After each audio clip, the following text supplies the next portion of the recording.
Today's episode of Overlooked History is about Ernest Shackleton and his daring expedition.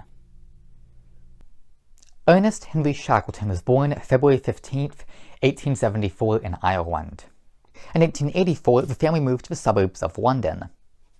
Shackleton disliked school, and when he was 16, he decided to become a sailor. The first ship he served on was the Harton Tower. Shackleton rose through the ranks. In 1898, he earned his Master's Mariner's Certificate, which meant he could now command ships.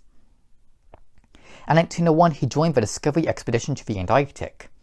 Robert Scott, the famous polar explorer, oversaw the expedition. The ship returned to England in 1903. Shackleton went back to the Antarctic as leader of the Nimrod expedition, which lasted from 1907 to 1909. Main results of the British Antarctic expedition of 1907 under my command are as follows. We reached a point within 97 geographical miles of the South Pole. We made many interesting geological and scientific discoveries and had many narrow escapes throughout the whole time. On his return, he was knighted and became known as Sir Ernest Shackleton. In 1914, he went back to the Antarctic as leader of the Imperial Trans-Antarctic Expedition.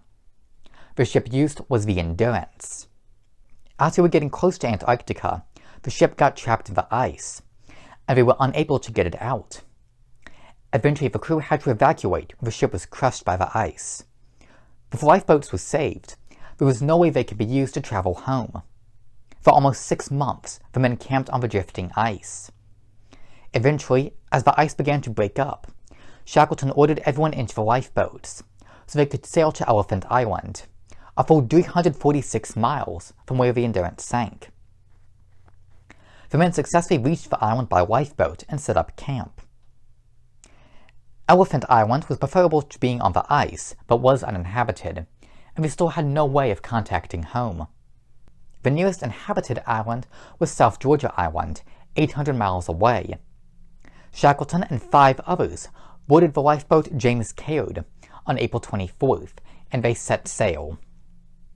In order to navigate, they needed the sun, but because of the clouds, they only saw the sun twice. After crossing 800 miles of icy waters, they reached South Georgia Island. Unfortunately, they landed on the wrong side of the island, so they had to cross the island's uncharted mountains.